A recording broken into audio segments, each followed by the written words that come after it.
The environment provides a series of renewable and non-renewable energy sources such as solar, wind, hydropower, geothermal, biofuels, natural gas, coal, petroleum, and uranium. Increased use of fossil fuels without actions to mitigate greenhouse gases will have global climate change implications. Energy efficiency and increased use of renewable contributes to climate change mitigation and disaster risk reduction. Maintaining and protecting ecosystems allow using and further developing hydropower sources of electricity and bioenergy. How far is Indonesia accelerating its step to achieve its renewable energy target? We try to elaborate it through some infographics. The first one will be about renewable energy usage trend and projection.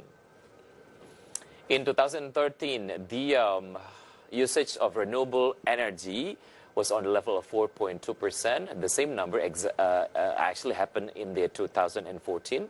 The number pretty much the same, 4.2%, but the number of the usage of the renewable energy in 2017 to 2025 actually projected to increase from 7% to 23%, and 2050 the number of renewable energy usage will reach 31%.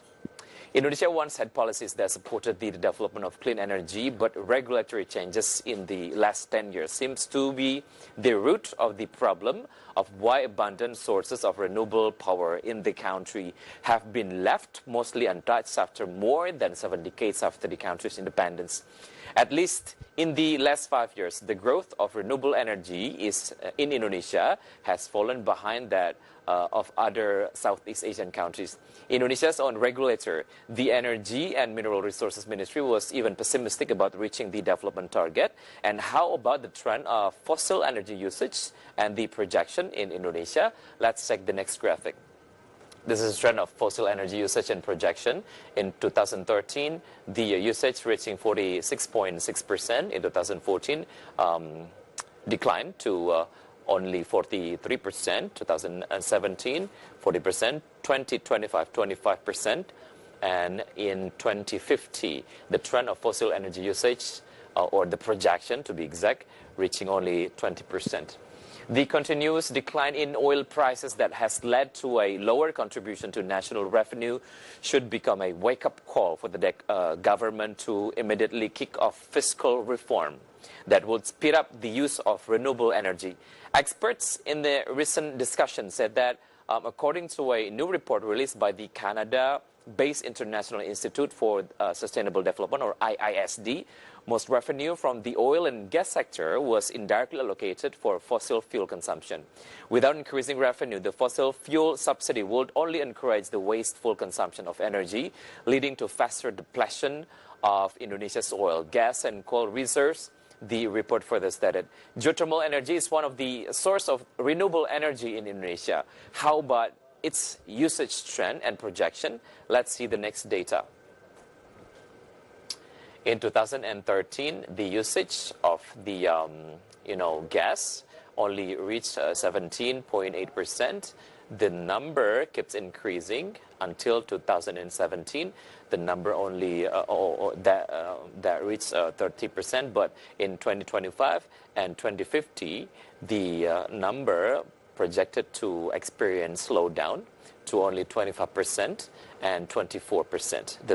The source of the graphic is from SKK Migas 2019.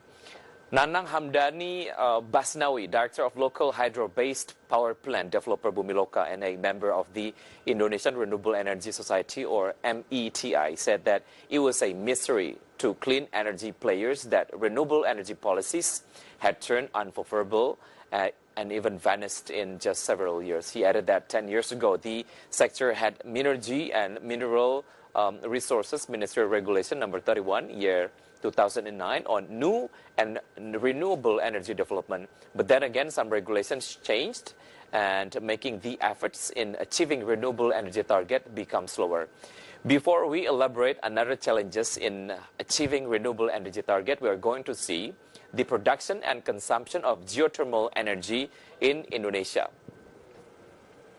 The yellow one indicates the consumption, the green one indicates the production. As you can see, the production outnumber the consumption. For example, in 2018, the production reaching 62.92 MTOE, and the usage or the consumption of the natural gas in Indonesia in 2018 only reached 33.51 MTOE. The Energy and Mineral Resources Ministry Director for New and Renewable Energy, Haris, said that Indonesia had a lot of untapped clean energy potential.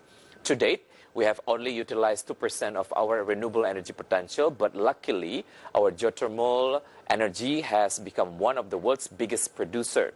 Based on the ministry's recent data, Indonesia has 442 gigawatts of renewable energy capacity, but only 9.42 GW or 2% has been installed. The commitment in using renewable energy can be reflected through percentage of energy mixture in electricity supply business plan of State Electricity Company or PLN. Let's see the next data. This is percentage of energy mixture electricity supply business plan by percent. In 2021, the coal, the